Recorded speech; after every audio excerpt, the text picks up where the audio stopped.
পক্ষে। যুবকরা হচ্ছে শক্তি। যুবকরা যেভাবে কোনো কিছু গড়ে, যুবকরা আবার কোনো কিছু চাইলে ভেঙে চুরমার করে দিতে পারে। আমরা যদি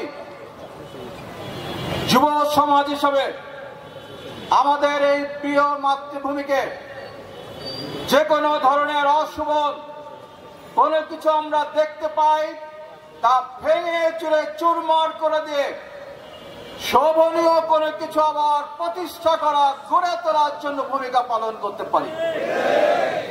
প্রিয় ভাইরা আমার, আমরা 24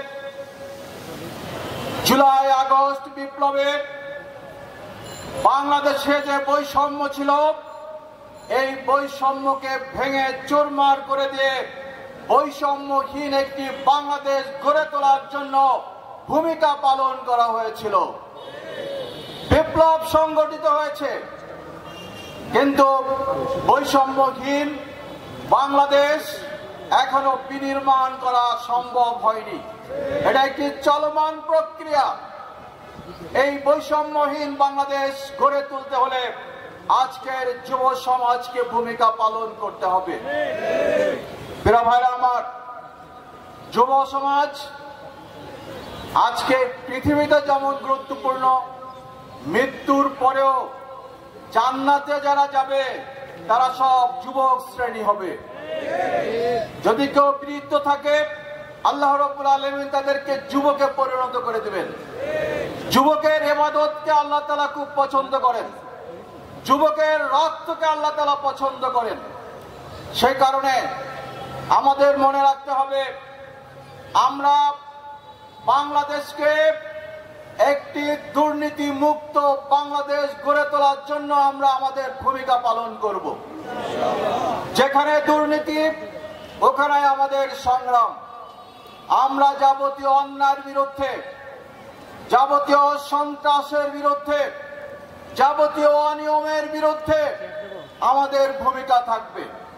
আমাদের ভূমিকা থাকবে সকল প্রকার দখলবাজির বিরুদ্ধে, আমাদের ভূমিকা থাকবে চাঁদাবাজির বিরুদ্ধে।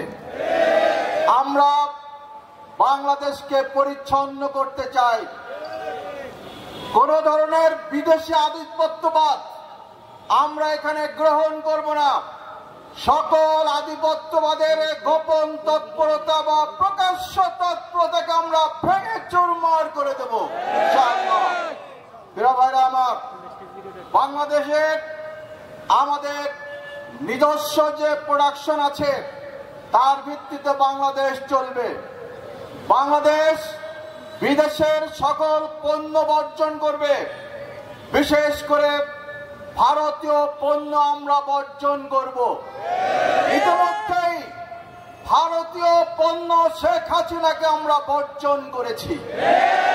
ভবিষ্যতে ভারতীয় আধিপত্যবাদের কোন পণ্য নতুন করে কোন দলের মধ্যে কোন তৎপরতা যদি পরিলক্ষিত হয়, কোন ভারতীয় এজেন্ডা বাস্তবায়নের কোন বক্তব্য যদি পরিলক্ষিত হয়, আমরা সেগুলোকে বর্জন করব ইনশাআল্লাহ। সেগুলোকে আমরা সময়ের ব্যবধানে প্রতিহত করব। আমরা আগামী দিনে মাদক মুক্ত একটি সমাজ চাই। মাদক মুক্ত একটি বাংলাদেশ গড়ে তোলার জন্য যুব সমাজকে গুরুত্বপূর্ণ ভূমিকা পালন করতে হবে। আগামী দিনে ন্যায় ভিত্তিক, ইনসাফ ভিত্তিক একটি সুশাসনের মাধ্যমে, সুশাসনের ভিত্তিতে একটি মানুষের অধিকারপূর্ণ একটি কল্যাণ রাষ্ট্র আমরা দেখতে চাই। সেই কল্যাণ রাষ্ট্র প্রতিষ্ঠা করার জন্য আগামী দিনে জাতীয় নির্বাচনে যুবক হিসাবে আমরা যার যার জায়গা থেকে গুরুত্বপূর্ণ ভূমিকা পালন করব। আগামী দিনের একটি সুন্দর বাংলাদেশ বিনির্মাণ না হওয়া পর্যন্ত আমাদের লড়াই চলবে, আমাদের সংগ্রাম চলবে। যদি প্রয়োজন হয় জুলাই আগস্ট বিপ্লবের মতো আমরা আবার রাজপথে রক্ত দেওয়ার জন্য, যে কোনো ত্যাগ স্বীকার করার জন্য আমরা প্রস্তুত থাকবো ইনশাআল্লাহ। আবু সাঈদ মুক্ত আমাদের কাছ থেকে চলে গিয়েছে, কিন্তু তাদের যে চেতনা আমাদের কাছে রেখে গিয়েছে। আমাদের বুকের মধ্যে যদি আবার সেই তুমুল ঝড় হয়, আবার কিন্তু আমরাই বুক পেতে দেব জালিমদের বিরুদ্ধে। সুতরাং আমাদের পরিচয়, আমরা বদর থেকে যাত্রা শুরু করেছি, উহুদ খন্দক পেরিয়ে এসেছি, সাইয়েদ আহমেদ বেরলভের বালাকোট পেরিয়ে 24শে জুলাই বিপ্লব পর্যন্ত আমরা এসেছি। প্রয়োজনে আমরা আরো সামনে এগিয়ে যাব। অন্যায়ের কাছে মাথা নত করব না, অস্বাধীনতার কাছে মাথা নত করব না, দুর্নীতির কাছে মাথা নত করব না। দুর্নীতির বিরুদ্ধে আরেকটি যদি লড়াই হয়, সংগ্রাম হয়, সেই সংগ্রামে আমরা আমাদের ভূমিকা পালন করে বিজয়ী হব ইনশাআল্লাহ।